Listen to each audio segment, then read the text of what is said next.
नमस्कार, स्वागत है आप सभी का। मैं हूँ राधाश्याम बैराग। आज के स्पेशल कवरेज में आपके लिए बहुत ही सुंदर जो मैं कहानी लेके आया हूँ। आम आदमी अली बाबा और 40 चोर। तो ये अपन सुनते हैं उस कहानी को, आनंद लेते हैं कि किस प्रकार का ये प्रसंग है। प्राचीन समय में किसी देश में एक बादशाह को अजीब और निर्मम खप्त सवार थी कि विवाह की रात वह दुल्हन को मार देता। क्या करता था? विवाह की रात वो दुल्हन को मार देता था। एक विदुषी ये बात जानती थी। उसने मधुरात्रि को एक कथा सुनाना प्रारंभ किया जो सुबह तक समाप्त नहीं हुई।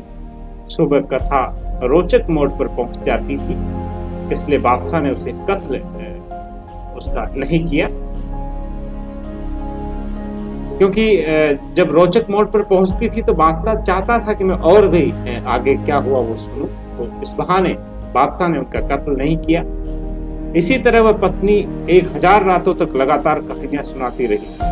बादशाह का विचार बदल गया, या कहें कि उस पर जो खप्त सवार थी वह उतर गई। कहानियां जीवन बचा सकती, मानसिक रोग का उपचार भी कर सकती है। बेगम द्वारा सुनाई गई कहानियों का संग्रह अरेबियन नाइट्स कहलाता है। इसका विविध भाषाओं में अनुवाद भी हुआ है।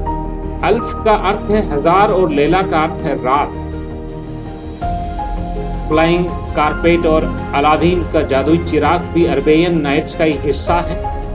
इनका हिंदी अनुवाद सहस्त्र चरित्र का संकलन और संपादक सरस्वती चंद्र केफ नामक व्यक्ति ने किया है।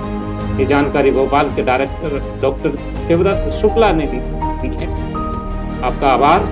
मर्जिना नामक पात्र अली बाबा की मुंह बोली बहन है, परंतु अन्य संस्करण में मर्जिना अली बाबा की सेविका माना है। अली बाबा जंगल में लकड़ी काटकर बाजार में बेचता था। उसी बाजार में कासिम की भी दुकान थी। लकड़ियां काटने के लिए अली बाबा जंगल गया। उसने देखा कि कुछ घुड़सवार एक और जा रहे थे। कुछ घुड़सवार चोर थे और वे चोरी का माल एक गुफा में छुपा देते हैं। गुफा के द्वार पर चोर कहते थे, खुल जा सिम सिम। चोरी का माल छुपाकर तो लौट जाते थे। अली बाबा ने भी खुल जा सिम सिम कहा और गुफा से 4 थैलों में सोने के सिक्के भरकर अपने घर लौट आया। अली बाबा की पत्नी बहुत प्रसन्न हुई। सिक्कों की संख्या बहुत अधिक थी, अतः उन्होंने गिनने से बेहतर तौलना समझा। अली बाबा की पत्नी कासिम की पत्नी से तराजू मांगने गई। कासिम की पत्नी ने तराजू के पेंदे में मोम लगा दिया। जब तराजू लौटाई गई तो कासिम की पत्नी ने तराजू के पेंदे पर एक सोने का सिक्का चिपका देखा। कासिम सिक्का लेकर अली बाबा के पास गया। अली बाबा ने उसे सब सच बता दिया। कासिम लालची था, वो 10 गधे लेकर गया। गुफा का द्वार खुला, परंतु सोने से भरी बोरियां लेकर गुफा से निकलते समय वह खुल जा सिम सिम भूल गया। चोर लौटे और गुस्से से भरे चोरों ने कासिम के शरीर के टुकड़े कर दिए। कासिम की पत्नी ने अली बाबा को बताया कि कासिम गुफा गया परंतु लौटा नहीं।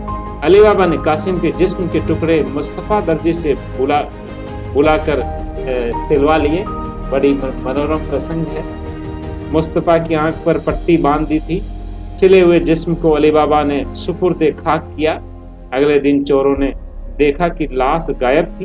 चोरों के नेता गमाल ने देखा कि दर्जी मुस्तफा अलसफोर के धुंधलेपन में भी कपड़े सी रहा था। गमाल ने मुस्तफा से जानकारी प्राप्त करके अली बाबा के घर के बाहर एक क्रॉस का निशान बना दिया। मर्जिना ने क्रॉस देखा और मोहल्ले के सभी घरों के बाहर क्रॉस का निशान बना दिया। चोरों के नेता ने कुछ बैरल खरीदे। चोरों को उसमें झुकने का आदेश दिया। वो गुफा से धन ले जाने वाले व्यक्ति को खोजना चाहता था। मर्जिना ने उस बोरलों में आग लगाकर अली बाबा के दुश्मनों को एक और शिकस्त दी। काल्पनिक अरेबियन नाइट्स को पर्शिया में गठित बताया गया है। इसके अंग्रेजी अनुवाद में ये रचना एक पतानसी है। ये यथार्थ से प्रेरित कथा नहीं है। आश्चर्य ये है कि गुरुदत्त अली बाबा और 40 चोर से प्रेरित फिल्म बनाना चाहते थे। गौरतलब है कि प्यासा और कागज के फूल बनाने वाला फिल्मकार एक फंतासी प्रेरित फिल्म बनाना चाहता था। यह संभव है कि गुरुदत्त अली बाबा और 40 चोर को रूपक के रूप में देखकर असमानता और अन्याय आधारित समाज को प्रस्तुत करना चाहते हों। आज राजकुमार हिरानी को भी ऐसा ही कुछ करना चाहिए, क्योंकि आज पीके जैसी फिल्म को सेंसर का प्रमाण नहीं मिलेगा। आज अली बाबा, मर्जिना, कासिम, गमाल और 40 चोर हमारे बीच मौजूद हैं। हमने उन्हें अपना लिया है। आम आदमी गुफा में पहुंचा जरूर है, परंतु वह खुल जा सिम सिम बोलना भूल गया है। आम आदमी ने माइथोलॉजी, फंतासी और यथार्थ को एक दूसरे में इस कदर मिला दिया है कि उसे कुछ साफ नजर नहीं आ रहा है। आम आदमी इसी में उलझ गया है कि बाहुबली को कटप्पा ने क्यों मारा। क्या मर्जिना जिस कालीन पर उड़ रही है उस कालीन की खरीदी में कमीशन लिया और दिया गया है। प्राचीन काल में मछुआरे ने राजमहल के खरीद विभाग में रिश्वत दी थी। मछली के पेट में अंगूठी मिलते ही दुष्यंत और शकुंतला की याद आई।